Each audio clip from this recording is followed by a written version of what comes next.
setengahnya atau setengahnya.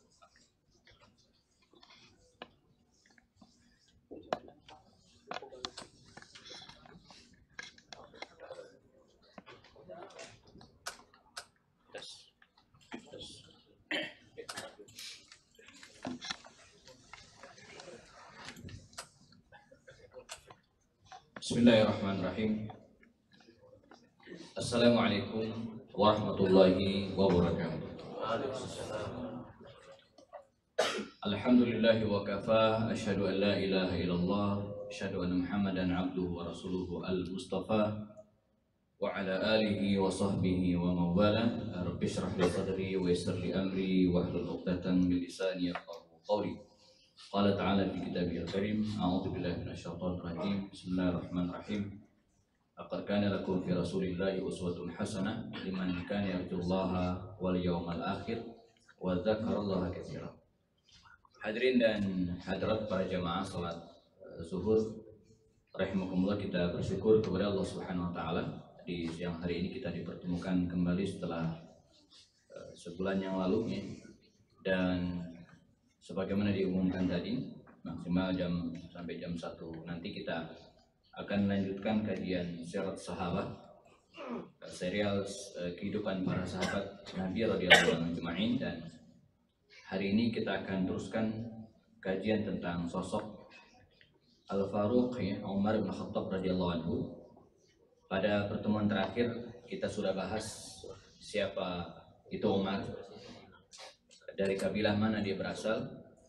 Kita juga sudah jelaskan proses masuk Islamnya Umar bin Khattab yang luar biasa ya. Dari orang yang sangat membenci Islam, lalu kemudian hari ini tubuhnya terbaring di sisi Rasul SAW di samping Masjid Nabawi di Madinah Al-Munawwarah. Kita juga sudah bahas tentang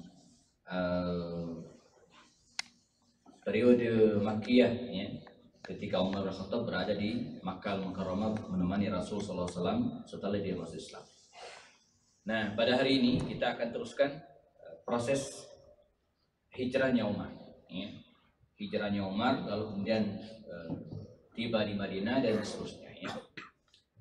Jazakumullah, sebagaimana kita pahami bahwa periodisasi ya, atau tahapan dakwah Nabi SAW itu bisa diletakkan menjadi dua, era Makkiyah dan era Madaniyah. Nabi berdakwah di Makkah selama 13 tahun lamanya. Lalu kemudian setelah itu Rasulullah SAW diizinkan oleh Allah untuk hijrah ke Madinah Al-Munawwarah. Maka berhijrahlah kaum muslimin dari Makkah ke Madinah secara bertahap, bergelombang. Sejarah mencatat mereka hijrah kira-kira dimulai pada bulan Muharram ya, tahun pertama Hijriah, lanjut bulan Safar ya, karena Nabi sendiri keluar dari rumahnya itu pada akhir bulan Safar, pada pekan terakhir di bulan Safar ya. Pada tanggal 27 bulan Safar, Kamis malam Jumat, Nabi keluar dari rumahnya, menginap 3 hari di Gua Sur. Lalu pada tanggal 1 Rabiul Awal beliau melanjutkan perjalanan ke Madinah Al-Munawwarah selama 8 hari 8 malam. Tiba di Quba tanggal 8 bulan Rabiul Awal. Menginap 4 hari di Quba dan bikin masjid. Hari ini dikenal dengan Masjid Quba. Bagi jamaah yang pernah umroh mesti diajak ke masjid ini ya, karena pahala sholat di masjid ini sama dengan orang yang melaksanakan umroh. Kata Rasul, man tatahhara fi baitihi, siapa yang berwudu bersuci di rumahnya, di hotel, lalu kemudian pergi ke masjid ini, lalu kemudian sholat ya, maka dia seperti mendapatkan pahala umroh. Namanya Masjid Quba, masjid pertama yang dibangun Nabi ketika berhijrah. Hari Selasa, Rabu, Kamis, Jumat 12 Rabiul Awal beliau masuk ke Madinah Al-Munawwarah. 12 Rabiul Awal tahun pertama Hijriah, Nabi masuk ke Madinah Al-Munawwarah dan menginap sekitar 6 bulan lamanya di rumah Abu Ayyub Al-Ansari selama Masjid Nabawi dan rumah beliau dibangun. Nabi adalah bersama Abu Bakar Siddiq termasuk orang-orang yang di akhir hijrah. Sebelumnya para sahabat Nabi yang lain sudah hijrah lebih dulu.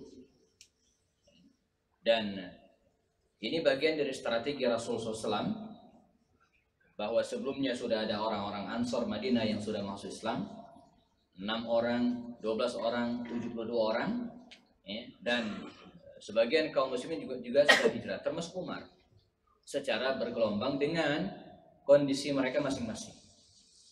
Ada yang hijrahnya sendiri-sendiri, bersama dengan teman-temannya, bersama dengan keluarganya. Ada juga yang hijrahnya bersama pada siang hari, terang-terangan.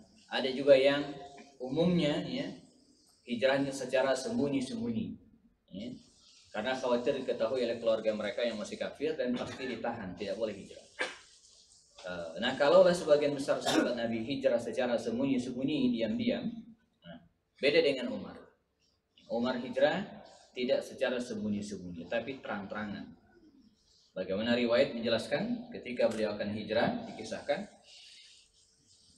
beliau ya sholat 2 rakaat di depan Ka'bah al-Musyarrafah, meletakkan pedangnya di depannya, kemudian sholat. Allah. Selesai salam, sholat, beliau berdiri dan memandang tokoh-tokoh Quraisy pada waktu itu. Kala itu tokoh Quraisy masih hidup semua. Di situ ada Abu Jahal, ada Abu Lahab, ada Umayyah bin Khalaf, ya, ada Suhail bin Amr, dan tokoh-tokoh Quraisy yang lainnya masih hidup semua. Kemudian Umar berseru, "Ya ma'syara Quraisy, wahai para tokoh Quraisy." Ya. Barang siapa yang Umar menyebutkan 3 hal. Ya, Umar menyebutkan 3 hal. Barang siapa yang pengen ibunya menangis karena anaknya mati, sakilat ummuhu. Ya, dalam bahasa Arab ada istilah sakilat ummuhu. Ibunya menangis karena anaknya mati, itu disebut dengan sakilat. Sakilat, ya. Maka ada ungkapan bahasa preman gitu kan, celetukan kasar, ya. Ketika mengatakan misalnya kita tidak senang dengan seseorang, maka itu ungkapan yang keluar diantaranya apa ya? Sakilat ka ummuk. Sakilat ka ummuk itu kasar sekali kalau kita terjemahkan dalam bahasa Indonesia, ya. Artinya apa ya? Ibu menangis karena engkau meninggal. Itu artinya itu. Sakilatkah ummuk. Jadi sumpah serapah bahasa orang Arab gitu. Sakilat ke ummuk atau wailaka, ya, sialan lo, begitu kira-kira, ya. Nah, kata Umar, barang siapa yang pengen sakilat ummuhu, ibunya meratap menangis karena anaknya mati, ya, atau anaknya menjadi yatim karena bapaknya meninggal, atau istrinya menjadi janda karena suaminya mati, dia disebutkan 3 hal. Barang siapa yang ingin ibunya menangis karena anaknya mati, atau anaknya ya, yatim karena bapaknya meninggal, atau istrinya janda karena suaminya mati, maka temui saya di lembah Makkah, pinggiran kota Makkah. Fa inni muhajirun yaum. Saya akan hijrah hari ini. Ya. Tantangan terbuka ini disampaikan di depan Quraisy, dan kemudian dia tunggu sampai sore, tidak ada yang datang. Siapa yang mau bunuh diri, ya? Begitulah ya Umar hijrah. Ya, maka berangkatlah Umar bin Khattab, ya, menuju ke Madinah Al-Munawwarah, dan sampai di Madinah Al-Munawwarah menunggu beberapa saat kemudian Rasul pun datang. Kita ingat di antara program baginda Rasul ketika hijrah, ya, ada 5. Pertama, bangun masjid. Yang kedua, mempersaudarakan Ansor Muhajirin. Yang ketiga adalah ya, membuat piagam Madinah. Yang keempat, menguasai ekonomi Madinah, membangun ekonomi. Yang kelima adalah membangun angkatan militer. Ini kalau kita bicara tentang tahapan-tahapan perbaikan sebuah masyarakat, ya, menarik kita analisa tahapan Rasulullah. Membangun masjid, jangan berharap sebuah komunitas negara Muslim, ya, akan bangkit peradabannya kalau masjidnya masih bermasalah. Bukan hanya bangunannya, tapi juga isinya. Turki, mulai dari Sultan Muhammad Al-Fatih sampai sekarang, mereka start membangun Turki itu dari masjid, memakmurkan masjid. Ini start, ya, poin pertamanya gitu, ya. Yang kedua, mempersaudarakan Ansor dan Muhajirin, memperbaiki hubungan masyarakat, ya. Rasul mempersaudarakan Al-Muhajirin dari Mekah seperti Umar dengan Al-Ansor seperti Utban bin Malik, berpasangan dua-dua. Satu Ansor, satu Muhajirin, dipasang-pasangin oleh Rasulullah. Jadi kalau ada yang satu tidak hadir, maka bertanggung jawab terhadap saudara. saling melindungi masing-masing. Ya. Nah, Umar bin Khattab waktu itu dipersaudarakan oleh Rasul dengan Utban bin Malik, salah seorang Ansor. Ya. Demikian juga dengan sahabat Nabi yang lain, misalnya Abdurrahman bin Auf dengan Sa'ad bin Rabi dan yang lainnya, dipersaudarakan oleh Rasul SAW. Satu Ansor, satu Muhajirin. Satu Ansor, satu Muhajirin. Jadi dalam waktu dekat jemaah, ikatan antara Ansor dan Muhajirin itu betul-betul luar biasa. Dan di sini kita melihat kecanggihan Rasul dalam membangun sebuah komunitas masyarakat. Ansor itu dulu, sebelum Nabi hijrah, itu kerjaannya berantem mulu. Ada Aus dan Khazraj. Aus dari kabilah, dua-duanya dari kabilah Ansor ya. Aus dan Khazraj itu perang terus sampai 50 tahun mereka tidak pernah akur. Perang. Nah, ketika Nabi datang, Nabi bukan hanya berhasil menyatukan ta'lif al-qulub antara Aus dan Khazraj sesama Ansor, tapi juga bisa menyatukan Muhajirin ini. Ini yang membuat kaum muslimin waktu itu kokoh. Maka sering saya sampaikan ya, kita tidak mungkin akan bangkit peradaban Islam dimanapun dia berada, negara manapun dia berada ya, kalau persaudaraan kita masih centang perenang tuh. Karena itu poin ini yang dilakukan oleh Rasul pertama kali, memperbaiki hubungan masyarakat. Segala perbedaan itu dikikis habis dan mereka bertemu pada satu kepentingan, yaitu Islam. Nah, dipersaudarakan oleh Rasulullah SAW, Umar bin Khattab, dan Umar pun yang tinggal di Madinah Al-Munawwarah. Kalau kita lihat peta rumah Umar itu kira-kira sebelah barat bagian Masjid Nabawi, ya. Kiblat arah selatan, rumah Umar itu di sini, sebelah sini. Ya, ini selatan, ini rumah Umar sebelah sini. Ya. Dan hari ini kira-kira didirikan sebuah masjid, namanya Masjid Umar. Jadi di sebelah barat Masjid Nabawi hari ini bagi jamaah ya yang akan umroh, coba walaupun nggak dibimbing oleh ustadznya, coba cari ya. Cari masjid namanya Masjid Ghamamah. Cari Masjid Ghamamah. Di situ ada lapangan luas. Dari dulu itu lapangan. Kata Rasul, di tempat ini jangan dibikin bangunan. Jadikan tempat ini sebagai tempat kalian beridul fitri, beridul adha, dan melaksanakan sholat-sholat di luar masjid. Karena itu di tempat ini, di Masjid Ghamamah ini ya, Nabi pernah melaksanakan sholat Id, Idul Adha dan Idul Fitri, dan pernah melaksanakan sholat istisqa. Di mana ketika Nabi melaksanakan sholat istisqa, ada awan yang menaungi mereka dan segera mengucurkan hujan. Karena itu di sini dibikin sebuah masjid namanya Masjid Ghamamah, Masjid Awan. Di belakangnya, ya, itu adalah Masjid Umar bin Khattab. Nah, di sinilah kira-kira rumah Umar dulu. Di belakang lagi sebelah kanan, itu ada masjid juga kecil, namanya Masjid Ali bin Abi Thalib.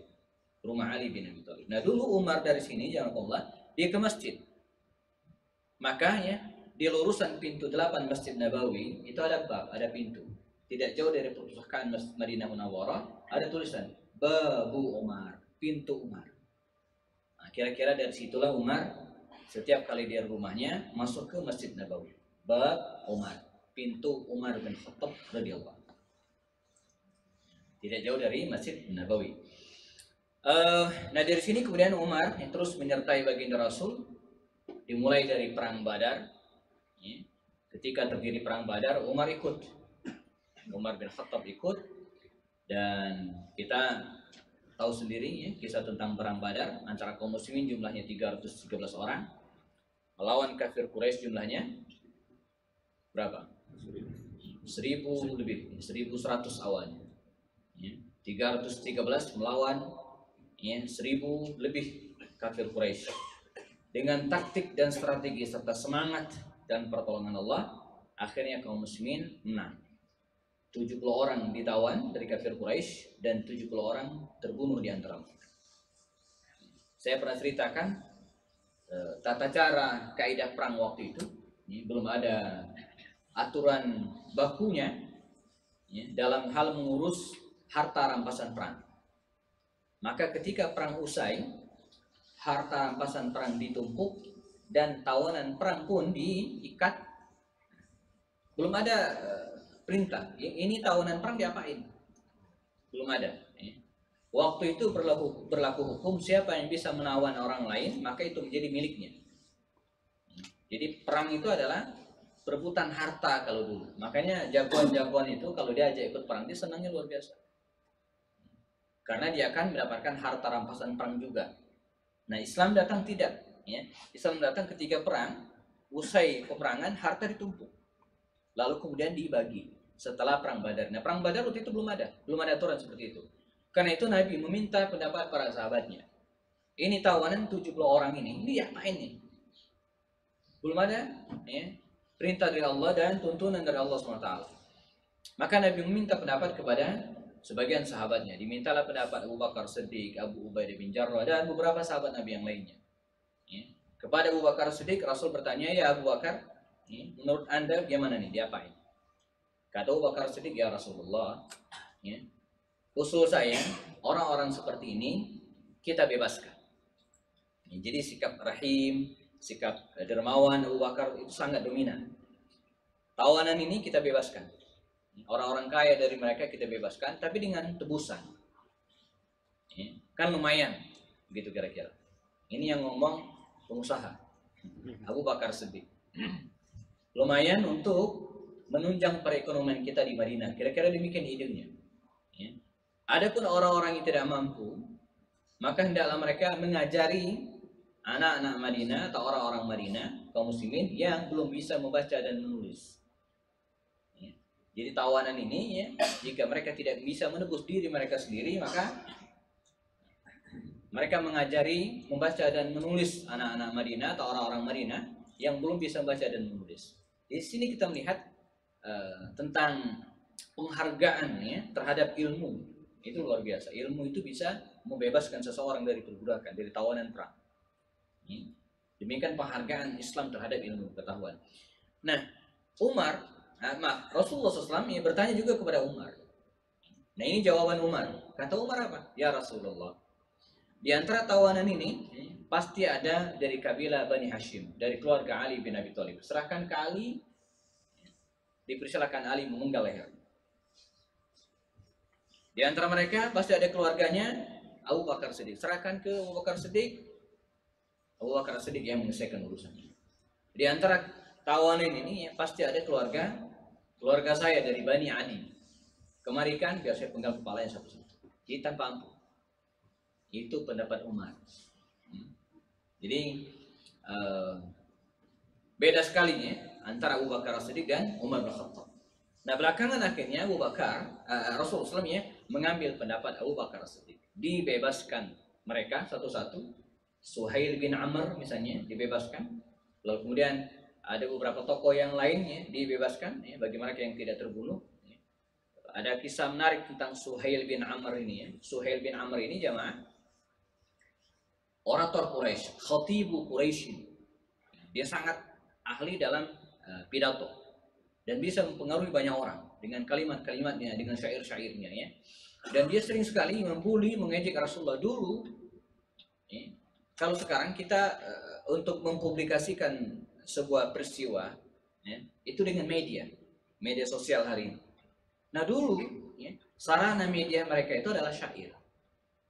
Ya. Jadi syair itu adalah, jadi kalau sekarang pencitraan itu lewat televisi, lewat koran, lewat media, dulu pencitraan itu dengan syair. Dan untuk menghancurkan reputasi seseorang, membuli seseorang itu juga dengan syair.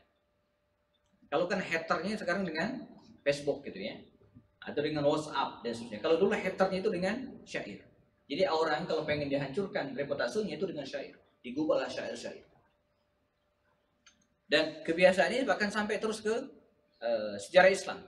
Ketika Nabi wafat, Khalid bin Walid itu termasuk orang yang suka dipuji. Dan memang layak dia dipuji, memang jagoan. Banyak fansnya gitu kan. Nah, pernah ketahuan ya, dia nyewa, bayar seorang penyair, Ash'ath bin Qais namanya, dibayar dengan 10.000 ya, dirham, mahal sekali. Karena dia memuji habis-habisan Khalid bin Walid radhiyallahu anhu.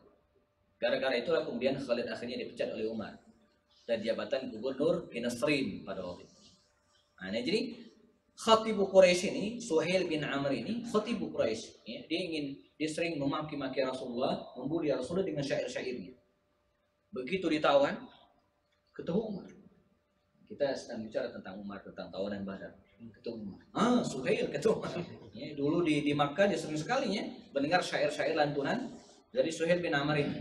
Ya Rasulullah, kata Umar bin Khattab, ya, biarkan saya menghancurkan gigi depan ya, Suhail bin Amr. Biar saya tonjok. Biar dia tidak bisa melantunkan syair-syair lagi. Kata dia begitu. Ya. Kata Rasulullah, da'u ya Umar, jangan ya Umar. Ya. Karena suatu saat bisa jadi dia yahullu, menggantikan, memposisi atau berada dalam posisi yang bermanfaat untuk Islam. Jangan. Akhirnya tidak, dan belakang Suhail menebus dirinya sendiri, ya, karena anaknya waktu itu masih ada juga, ya, dan dimerdekakan. Nah, belakangan ketika terjadi Fathu Makkah, Suhail bin Amr masuk Islam. Ya. Ketika Nabi Muhammad SAW meninggal dunia, ya, dan kaum muslimin dilanda kegalauan yang sangat luar biasa, tidak menerima ya, tentang wafatnya Rasulullah SAW ini. Kalau di Madinah mereka ditenangkan oleh Abu Bakar Siddiq. Nah, di Mekah yang menenangkan mereka adalah Suhail bin Amr.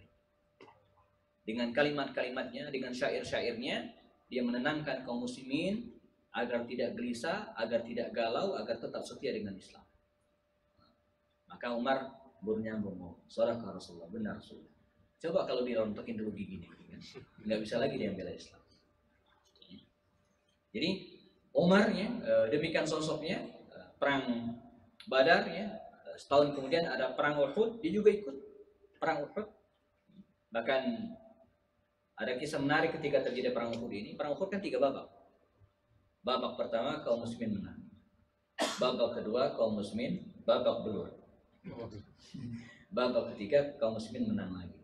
Nah, pada babak yang kedua ketika kaum muslimin kalah, di mana 50 orang pasukan pemanah yang ditempatkan di pasukan rumah turun menyalahi wasiat Rasul, dan Khalid bin Walid waktu itu masih kafir menyerang dari belakang sehingga membuat mereka kalang kabut. Ya. Nah, dalam kondisi demikian Nabi sudah menyiapkan ya, alternatif untuk menyelamatkan diri dengan cara naik ke bukit Uhud, naik ke atas. Itu lucu.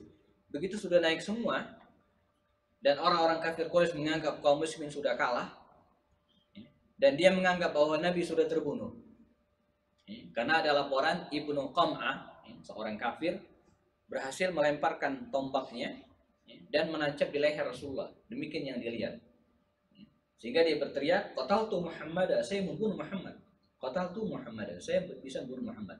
Maka dalam kondisi yang sangat mencekam itu ya, kaum muslimin sebagian naik ke atas dan mereka tidak tahu apa Nabi masih hidup atau tidak. Di bawah, di atas sebuah batu kecil, Abu Sufyan, pimpinan kafir Quraisy waktu itu teriak, hal minkum Muhammad? Di antara kalian ini ada yang Muhammad? Kata Rasul, jangan jawab. Diam. Dan tidak ada yang menjawab. Dan Abu Sufyan menganggap Nabi sudah meninggal dunia. Kemudian Abu Sufyan teriak lagi, hal minkum Abu Bakar? Di antara kalian ada nggak Abu Bakar? Jangan jawab, kata Rasul. Dan semua diam. Berikutnya kata Abu Sufyan berkata, hal minkum Umar? Kata Rasul, jangan jawab. Tapi Umar tidak kuat dia. Dia tidak bisa menahan diri gitu ya. Dia diteriak di atas batu yang gede gitu kan. Kata dia, masih ada. Semua yang kau sebutin tadi masih ada ya Abu Sufyan. Jadi nggak kuat. Kalau Abu Bakar, Rasulullah diam ya. Tapi kalau ketika namanya disebut masih ada Umar enggak gitu kan? Dia nggak kuat itu, masih ada gitu kan. Dan semua yang kau sebutkan tadi masih ada semua. Maka dia naik ke atas bukit. Di atas bukit itu akhirnya mereka berempat. Setelah sebelumnya diselamatkan oleh. Jadi Nabi itu dalam masa kritisnya itu ya, dia didampingi oleh 4 orang. 2 orang, Talha bin Ubaidillah dan Sa'ad bin Abi Waqqas. Talha ini kerjaannya atau tugasnya membentengi Rasulullah dari anak panah yang terus menghujani Nabi. Sehingga ada belasan anak panah mencap di tubuh Talha bin Ubaidillah. Maka ya, Nabi menyebut Talha ini dengan sebutan huwa syahidul hayy yamshi 'alal ardi. Dia ini orang ya sudah mati syahid mestinya, tapi masih hidup. Berjalan di muka bumi. Talha bin Ubaidillah. Yang kedua Sa'ad bin Abi Waqqas, tugasnya adalah memanahi, membalas anak panah. Dan setiap kali panah yang diluncurkan pasti kena sasaran. Itu Sa'ad bin Abi Waqqas. Kalau teman-teman sekalian ke Madinah Munawwarah, datanglah ke Museum Media Madinah Munawwarah. Di situ kita masih temukan busurnya ya, Sa'ad bin Abi Waqqas. Saya pernah selfie di situ. Dipasang. Ditulisan di bawah busur Sa'ad bin Abi Waqqas gede. Nah, orang yang ketiga adalah Abu Bakar Siddiq dan Abu Ubaidah bin Jarrah yang mengobati Rasulullah, mencabut besinya, ujung besi tombak yang dilempar oleh Ibnu Qam'ah tadi. Setelah Rasulullah SAW selamat, aman, maka mereka naik ke atas. Naik ke atas dan di punggung bukit di atas itu ya, mereka berempat ya, udah pindah posisi begitu kira-kira. Di situ ada Rasulullah, di situ ada Abu Bakar Siddiq, di situ ada Utsman bin Affan dan ada Umar. Mereka berempat di atas. Paling tinggi puncak Uhud. Mereka menyelamatkan diri. Nah, ketika mereka sedang berada di atas, tiba-tiba Uhud itu seperti bergetar. Seperti bergetar.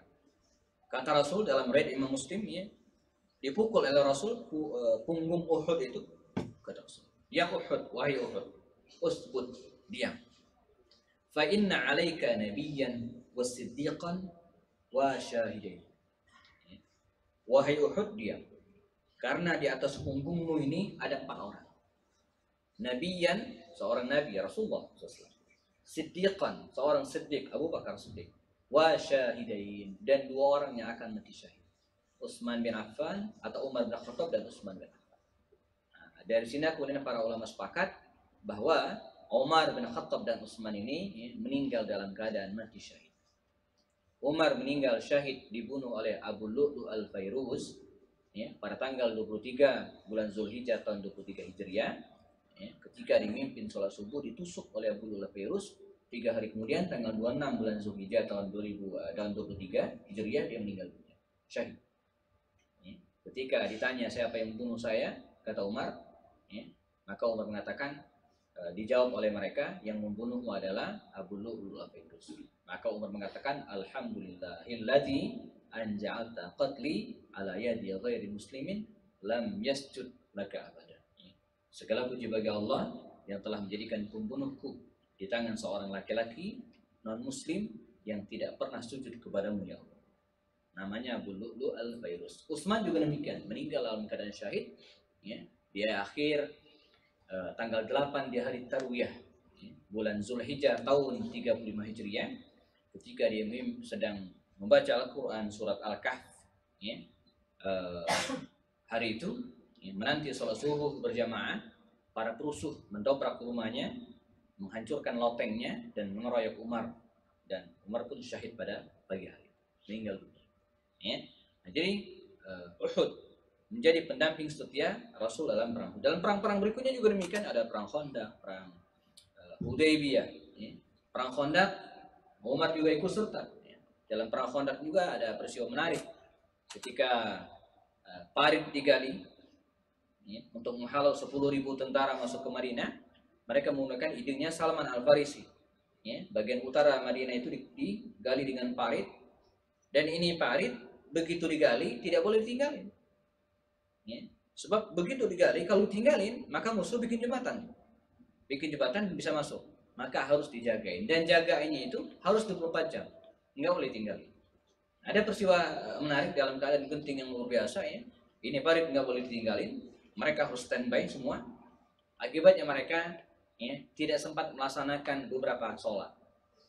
Nah, sholatnya harus dijamak ya. Pernah di suatu sore Umar ngos-ngosan nari dari kejauhan datang menghadap Rasulullah, maki-maki dia, ini kurang ajar nih kafir Quraisy, ini azab, dimaki-maki. Kenapa ya Umar, kata Rasul, ini kurang ajar betul, kita sampai nggak bisa sholat nih gitu kan. Saya katanya udah mau maghrib nih, baru selesai sholat asar. Jadi udah mau maghrib, dia Umar baru beres sholat asar. Kata Rasul, tidak khatiran ya Umar, jangan khawatir ya Umar, engkau sudah sholat asar, kami belum, kata Rasul. Jadi Umar udah merasa di paling tinggalan gitu ya. Engkau sudah. Akhirnya beberapa sahabat Nabi melaksanakan sholat asar pada maghrib, disambut dengan isya, saking mencekamnya kondisi pada waktu itu. Khandaq tahun ke-6 Hijriah ada perjanjian Hudaybiyah namanya ya. Ketika Nabi bermimpi bahwa mereka akan hijrah, akan kembali ke Makkah untuk melaksanakan umroh, maka berangkatlah 1.400 jamaah ya, melaksanakan umroh Mereka berangkat dari Madinah Al-Munawwarah, jalan kaki, sebagian naik kuda dan unta, berhenti di Bir Ali, Dzulhulaifah waktu itu, menginap semalam, mengganti pakaian mereka, lanjutkan perjalanan ke Makkah Al-Mukarramah untuk umroh. Dan mereka sudah menggunakan pakaian ihram. Dari Bir Ali, dari Dzulhulaifah, jalan sampai ke Mekah. Sekitar 23 kilo di luar Mekah, mereka harus berhenti di sebuah tempat namanya Hudaybiyah. Hudaybiyah sudah arah ke Jeddah, jadi muter mereka, berhenti di situ, dan singkat cerita terjadilah negosiasi. Tukar menukar utusan dengan kafir Quraisy. Akhirnya setelah 3 atau 4 orang kafir Quraisy mengutus utusan mereka untuk negosiasi dengan Rasulullah, dan mereka tidak ingin Nabi masuk ke Mekah pada hari itu. Akhirnya gantian. Kata Rasulullah, sekarang gantian, kita yang utus mereka. Kita yang utus utusan ke Quraisy Mekah. Siapa kira-kira? Umar. Maka kata Rasul, ya Umar, engkau berangkat ke Quraisy. Sampaikan ke orang-orang Quraisy Mekah, kita tidak pengen perang, kita pengen umroh, nggak ada yang lain. Umar tahu diri. Nah, di sini kita belajar satu hal dari Umar. Ini bukan masalah takut dan tidak takut. Ini bukan masalah berani atau tidak berani. Ini masalah the right man on the right job. Posisikan orang pada tempatnya. Maka kata Umar bin Khattab, ya Rasulullah, kalau bahasa kita hari ini, saya bukan nolak perintah. Tapi ini urusannya bukan perang, bukan berkelahi. Ini negosiasi. Ada orang yang lebih pantas dari saya. Siapa itu? Utsman. Maka berangkatlah Utsman bin Affan. Saya kebayang kalau Umar yang berangkat. Itu bukan negosiasi yang terjadi, tapi berkelahi gitu ya. Nah ini diutuslah Utsman. Berangkatlah Utsman jamaah, dan ditunggu sehari nggak ada kabar. 2 hari lewat nggak ada berita. Hari ketiga malah muncul isu Utsman dibunuh. Utsman bin Affan dibunuh. Maka kaum muslimin segera berkumpul di sebuah pohon, pohon Ridwan yang kita kenal. Nabi berkumpul dan para sahabatnya waktu itu, dan terjadilah baiat. Para sahabat memegang tangan Rasulullah dan menyatakan sumpah setia untuk membela kematian Utsman, dan mereka siap bertempur memerangi kafir Quraisy sampai titik darah penghabisan. Begitu baiat selesai, yang diabadikan Allah dalam surat Al-Fatah, laqad radiyallahu 'anil mu'minina idh yubayyi'unaka tahta asy-syajarah. Sungguh Allah telah meridhai orang-orang mukmin yang membaiatmu di bawah pohon, baiatul ridwan. Begitu selesai baiat, Utsman datang. Dan ternyata dugaan mereka salah. Utsman tidak dibunuh, malah dia diterima dengan sangat baik. Jadi tidak salah kalau Rasul mengutus Utsman. Pertama, Utsman ini pengusaha, biasa melakukan negosiasi, win-win solution. Yang kedua, Utsman ini jamaah dari kabilah Bani Umayyah. Tokoh yang akan mereka hadapi ini Abu Sufyan pun dari kabilah Bani Umayyah. Makanya dalam banyak peristiwa kalau kita lihat utusan-utusan Rasul SAW itu biasanya dari kabilah tertentu. Misalnya nanti kita akan ketemu dengan perang Zatus Salasil, usai perang Mu'tah. Itu Nabi mengutus Amr bin As. Padahal Amr bin As waktu itu baru 2,5 bulan masuk Islam, tapi diangkat oleh Rasul sebagai kepala utusan, kepala pasukan perang. Karena yang mereka akan hadapi adalah Bani Quda'ah. Ibunya Amr bin As berasal dari Bani Quda'ah. Diutus dari putra daerah. Begitu kira-kira. Musailamah al-Kadzdzab juga demikian. Yang diutus pertama kali oleh Rasulullah SAW di antara adalah Tulaihib, yang diutus oleh Rasul juga adalah orang-orang dari kabilah Bani Hanifah. Belakangan Umar bin Khattab ketika mengutus Abu Hurairah untuk menjadi gubernur Bahrain, itu juga karena Abu Hurairah ini sudah sekian kali ke Bahrain. Jadi bukan sembarang orang. Utsman diutus juga demikian. Maka hari pertama dia datang, itu langsung disambut dengan sangat baik oleh orang-orang Quraisy. Kalau engkau mau ya Utsman, silakan tawaf, silakan sa'i, silakan laksanakan umroh sesuai dengan ajaran agama. Tapi Utsman enggak, karena misinya bukan umroh, misinya adalah melakukan negosiasi. Kemudian dia dijamu, disiapkan rumah dan seterusnya selama 3 hari. Jadi menjamu tamu itu 3 hari. Lebih dari 3 hari, tamunya nggak tahu diri, Pak. Pulang ya, dan tidak jadi perang ya. Dan tidak lama kemudian muncullah Suhail bin Amr yang tadi giginya udah rontokin Umar ya. Suhail bin Amr ya. Melihat orang ini datang, kata Rasul, kalau orang ini datang pasti terjadi perjanjian. Maka betul, Suhail datang mewakili kafir Quraisy dan terjadilah perjanjian yang kita kenal dengan Sulhul Hudaybiyah, perjanjian Hudaybiyah. Isinya 4 poin. Pertama, kaum muslimin tidak boleh umroh waktu itu. Pulang, balik lagi. Umroh ditunda setahun. Ya. Jadi fenomena penundaan umroh ini bukan sekarang doang. Jadi kalau hari ini banyak travel yang bermasalah sehingga jamaahnya tertunda umroh, Ustadz punya senjata untuk menghibur. Tenang dan dulu ya, Nabi dan para sahabat juga ditunda umroh. Tapi itu, penundaan itu jelas gitu ya. Kalau sekarang kan nggak jelas. Ini masalahnya ya. Umroh ditunda selama setahun. Dan ini menyakitkan. Lebih menyakitkan dari jamaah umroh yang tertunda di Indonesia. Karena kalau kita di sini belum berangkat, masih pakaian biasa. Kalau mereka udah berangkat, Pak, sudah nyampe, sudah pakai ihram, ya, sudah miqat, ya, sudah miqat di Bir Ali Zulhalaifah, sudah mengganti pakaian ihram, tinggal masuk dikit lagi, 23 kilo lagi masuk ke Mekah, ditunda, mundur lagi, balik lagi. Dan tundanya nggak nanggung-nanggung setahun. Satu. Yang kedua adalah gencatan senjata selama 10 tahun antara kafir Quraisy dan kaum muslimin. Ini menguntungkan kedua belah pihak, terutama kaum muslimin. Ya. Yang ketiga adalah siapapun ya, boleh berkoalisi dengan kaum muslimin atau kafir Quraisy. Ini juga dimanfaatkan dengan sangat baik oleh Rasulullah. Sehingga kalau waktu itu jumlahnya 1.400 orang kaum muslimin, ya, hanya dalam kurun waktu kurang dari 3 tahun kemudian jumlah kaum muslimin menjadi 10.000 orang. Dahsyat. Lonjakannya sangat luar biasa ya. Karena poin ini tadi ya, maka usai perjanjian ini Nabi segera melakukan gebrakan. Dengan cara apa? Mengirimkan surat ke berbagai raja. Ada 7 atau 8 surat dikirimkan oleh Rasul, surat dakwah. Raja Muqawqis, Raja Mesir, Habasyah, Raja Romawi dan seterusnya dikirim oleh Raja Oman, Bahrain, Damaskus dikirim oleh Rasul. Dan sebagian merespon dengan sangat positif, gitu ya.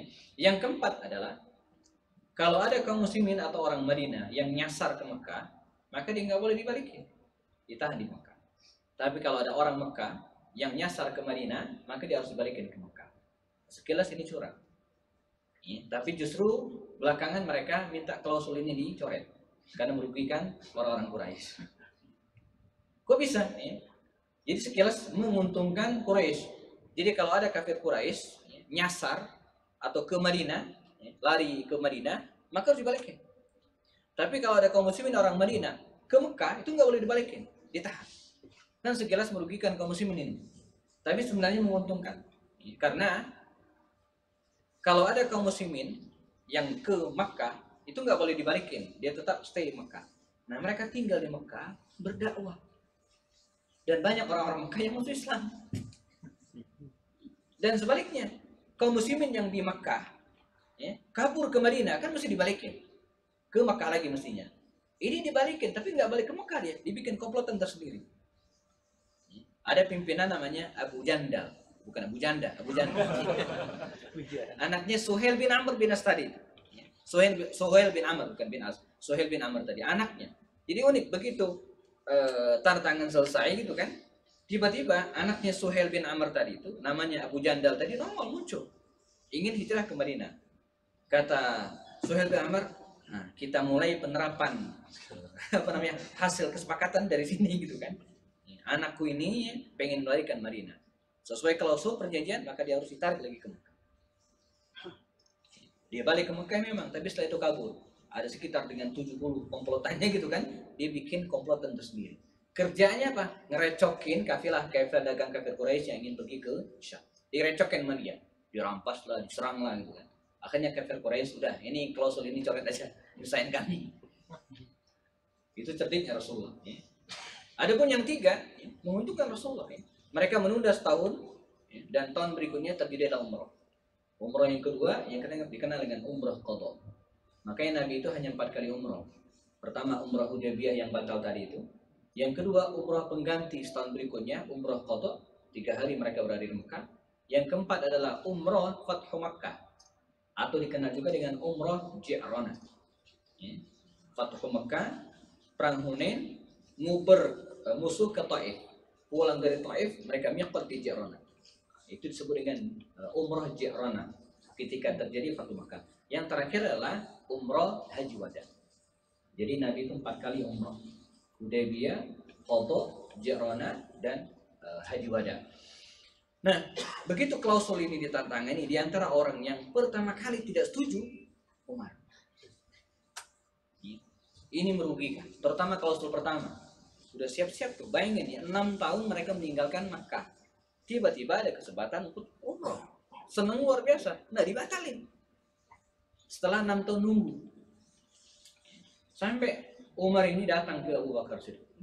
Yang benar nih. Kata Abu Bakar, iya kalau Rasul memutuskan kita akan terima. Dia pasti tidak menerima. Sampai dia mendatangi Rasulullah sendiri. Ditanya, ya Muhammad, ente Rasul kan katanya. Sampai seperti itu, Anda Rasul? Iya kata Rasul. Ya udah, terima. Dan akhirnya mereka pulang. Baru setahun kemudian mereka balik lagi ke Makkah untuk melaksanakan umroh. Itu perang Umar. Tahun berikutnya ada perang Khaybar. Pada tahun ke-7 Hijriah, Umar juga ikut perang melawan Yahudi. Terus ya, sampai kemudian terjadi tahun ke-8 Hijriah, terjadilah Fathu Makkah. Umar juga ikut. Dan pada peristiwa Fathu Makkah ini luar biasa ya, kaum muslimin bisa menaklukkan Makkah tanpa peperangan sama sekali. Fathu Makkah tahun ke-8 Hijriah, Nabi masuk ke Makkah dengan 3 pintu. Pintu tengah dipimpin oleh Nabi dan Abu Ubaidah bin Jarrah. Pintu kiri dipimpin oleh Az-Zubair bin Awam. Dan pintu sebelah kanan, ya, lembah, dipimpin oleh Khalid bin Walid. Waktu itu sudah masuk Islam. Ya. Pintu tengah masuk dengan nyaman, tenang, tanpa perlawanan sama sekali. Pintu kiri, Az-Zubair bin Awam masuk dengan tenang, tanpa perlawanan sama sekali. Giliran ini ya. Pintu, ya, bagian yang dipimpin oleh Khalid bin Walid. Ya, sempat terjadi perang kecil. Nampaknya Khalid itu nggak asyik kalau nggak perang dulu gitu ya. Kalau masuknya semua itu nggak asyik gitu ya. Maka di sini ada sekian belas orang korban ya, terjadi peperangan kecil ya, tapi akhirnya Makkah bisa dikuasai oleh kaum muslimin ya. 19 hari mereka berada di sana, lanjut perang Hunain, lanjut perang Taif. Dan setelah itu mereka kembali lagi ke Madinah Al-Munawwarah. Terakhir ada perang Tabuk, perang yang sangat sulit ya. Maka tentaranya disebut dengan Jaisul Usrah. Jaisul Usrah, tentara yang dalam keadaan kesulitan. Umar juga ikut. Madinah Tabuk itu perjalanannya 15 hari 15 malam. Pulang 15 hari. Bolak-balik 30 hari. Stay di Tabuk 20 hari. Total 50 hari. Berangkat bulan Rajab, pulang bulan Ramadan.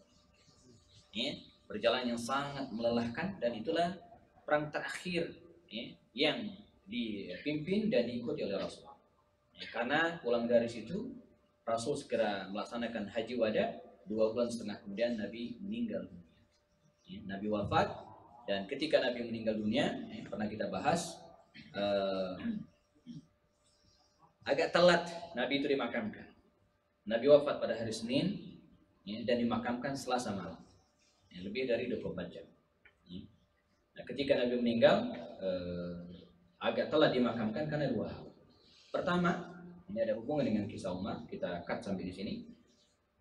Yang menyebabkan keterlambatan pemakaman Rasul itu, yang pertama adalah mayoritas sahabat Nabi tidak yakin, tidak percaya kalau Nabi itu meninggal. Gimana mau dimakamin coba kalau percaya jangan? Sehingga terlambat dimakamkan. Termasuk Umar. Ketika kerumunan massa mendatangi rumah Aisyah, di mana Nabi meninggal dunia, datang Umar menyeru, ada apa kata Umar? Rasulullah meninggal dunia. Enggak. Siapa yang mengatakan katanya Muhammad meninggal dunia, sa'adribu unuqahu, saya akan penggal lehernya. Bayangin. Enggak bisa. Dan secara psikologis bisa dijelaskan, orang yang sangat mereka cintai Rasulullah SAW tiba-tiba dikabarkan meninggal. Sama seperti kita, ada orang yang sangat dekat dengan kita ya. Kita tidak percaya kalau dia meninggal. Kadang kita tahu ikut memakamkannya, tapi dalam sehari 2 hari kita masih merasakan dia masih hidup. Para sahabat lebih dari itu perasaan mereka. Maka ketika ada yang mengatakan Rasulullah meninggal dunia, mereka tidak bisa terima, termasuk Umar. Dan mayoritas yang lain juga demikian. Adalah Abu Bakar Siddiq, ketika dia mendengar keramaian, dimasuk ke rumah Aisyah yang juga merupakan putrinya, disingkapkan wajah Rasulullah, kemudian dia cium dan yakin bahwa Nabi meninggal dunia. Setelah yakin, dia berdiri di khalayak ramai dan kemudian mengatakan, ya ayuhan nas, wahai orang-orang, man, barang siapa ya'budullah, yang menyembah Allah, man kana ya'budu Muhammadan fa inna Muhammadan qad mat.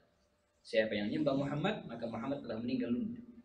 Wa man kana ya'budullaha fa innallaha hayyun la yamut. Siapa yang menyembah Allah, maka Allah tidak akan pernah mati. Allah tetap hidup. Maka Abu Bakar membacakan firman Allah dalam surah Ali Imran, wa ma Muhammadun illa rasulun qad khalat min qablihi rusul afa in mata aw qutila munqalabtum ala aqabikum. Surat ini, ayat ini turun pasca Uhud.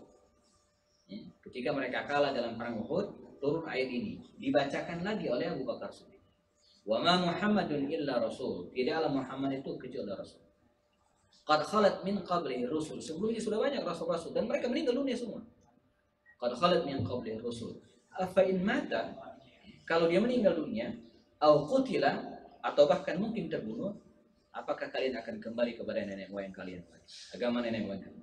Mendengar ayat ini, gemetar tubuh umat, tersungkur dia, dan baru sadar kalau Nabi meninggal dunia. Hari sudah sore, Senin sore, tidak mungkin memakamkan Rasulullah. Yang kedua, penyebab keterlambatan, karena mereka harus memilih khalifah pengganti Rasulullah. Ketika mereka yakin Nabi meninggal, maka sebagian sahabat Ansar waktu itu, mereka ngumpul di sebuah taman kecil di sebelah barat, Masjid Nabawi, Masjid Qamamah, Masjid Umar, Masjid Ali. Nah, ini ada taman kecil, ada taman kecil, namanya Saqifah Bani Sa'idah. Sampai hari ini masih ada.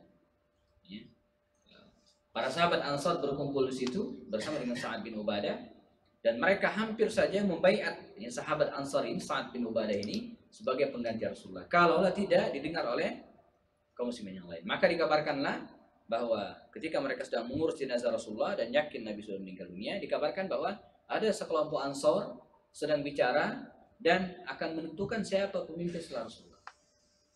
Khawatir terjadi bentrok antara Ansar dan Muhajirin, maka disepakatilah oleh para sahabat yang datang ke tempat ini cukup 3 orang. Abu Bakar Siddiq, Umar bin Khattab, dan Abu Ubaidah ibn Jarrah.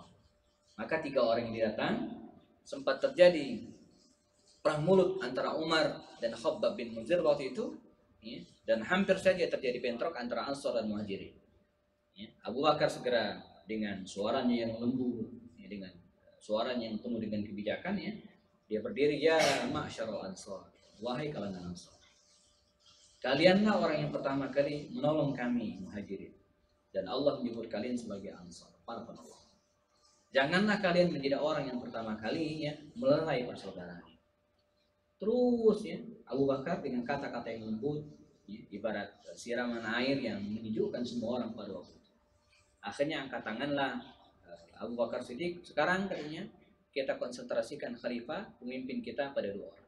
Di sini ada Umar dan di sini ada Abu Ubaidah bin Jarrah. Kita pilih di antara 2 orang. Kata Abu Ubaidah, enggak.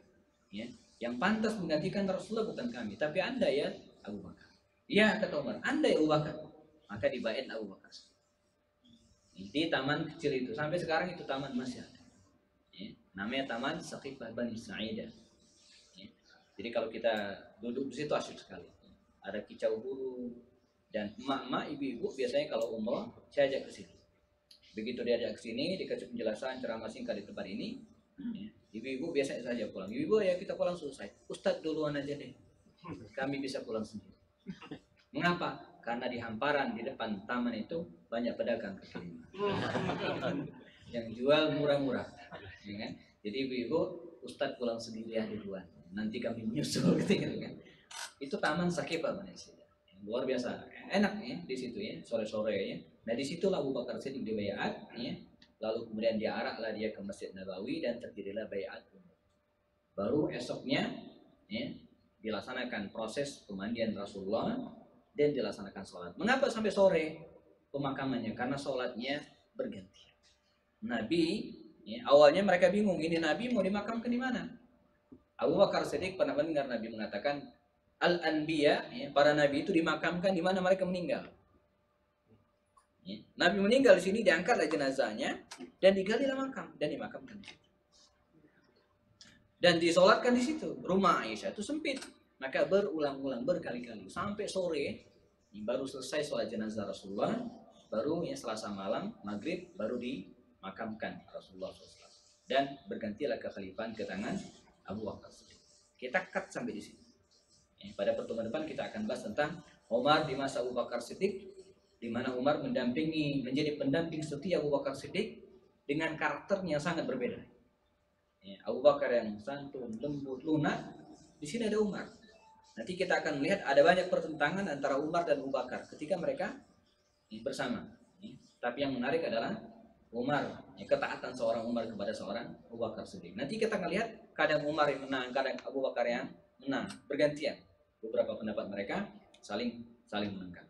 Kita cut sampai di sini jamaah, jam 1 siang. Bagi yang punya kepentingan dan hajat boleh meninggalkan tempat lebih dulu ya. Bagi yang tidak punya kepentingan, kita ulur waktu 5 atau 10 menit karena panitia menyiapkan ke saya hadiah ada 2. Silakan ajukan pertanyaan, yang bertanya dapat hadiah buku. Kalau nggak ada yang bertanya, Ustaz yang bertanya. Karena ini buku harus dihadiahkan. Ada yang bertanya silakan. Kalau nggak ada yang bertanya, saya yang bertanya ya. Saya yang bertanya kalau begitu. Kalau nggak ada yang bertanya, silakan. Kalau ada. Betul Pak, dijawab. Nah, silakan. Assalamualaikum warahmatullahi wabarakatuh. Salam. Pak Ustaz, saya pernah dengar ada kisah Umar menertawakan dirinya ketika melihat sebuah berhala. Oke. Teringat masa jahiliyahnya beliau dulu. Walaupun dimanding lagi, itu pada saat momen apa ya Pak Ustaz? Saya agak lupa kalau sirahnya bagian ini. Oke. Terima kasih Pak Ustaz. Assalamualaikum warahmatullahi wabarakatuh. Ya, ada 2 kisah populer ya terkait dengan Umar ini. Dia tertawa dan menangis.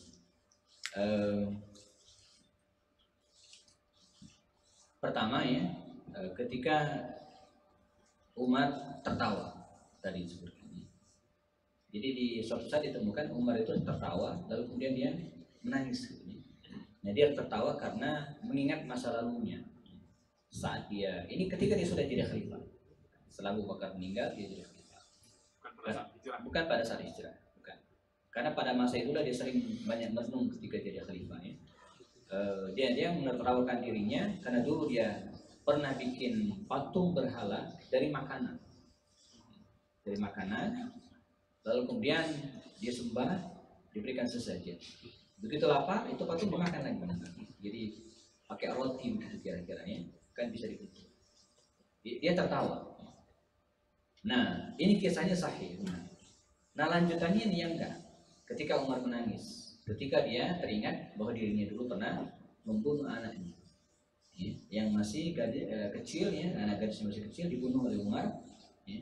Nah, ini kisahnya la sanadalahu, tidak ada sanadnya. Jadi kisah Umar membunuh anak perempuan yang hidup-hidup itu ya tidak ada sanadnya. Ya. Mending doif masih ada sanadnya, lemah. Ini nggak ada sanadnya. Ini dinisbatkan ke siapa itu nggak ada ceritanya. Maka Abbas Mahmud Al-Aqad dalam kitabnya Al-Qarith Umar mengatakan bisa jadi ini cara orang-orang tertentu untuk menjelekkan Umar, khususnya orang-orang Syiah. Jadi kabilah Bani Adi itu jamaah, kabilah Umar itu adalah bukanlah kabilah yang suka membunuh anak perempuan hidup-hidup, enggak terkenal. Justru yang suka membunuh anak hidup-hidup itu kabilahnya Abu Jahal, Bani Makhzum. Kabilah Bani Adi itu enggak terkenal. Buktinya Pak, Umar punya anak perempuan namanya Hafsah, hidup. Yang kedua, Umar punya adik perempuannya namanya Fatimah, hidup. Pertanyaannya siapa yang dibunuh itu nggak jelas. Makanya kisah Umar membunuh anaknya yang hidup-hidup itu tidak ada sanadnya. Hadis riwayat yang tidak ada sandarannya. Kisah yang hoax, tidak ada buktinya. Tapi kalau Umar yang tertawa tadi itu ya ada. Kapan itu? Dia merenungi peristiwa tersebut ketika dia sudah menjadi khalifah.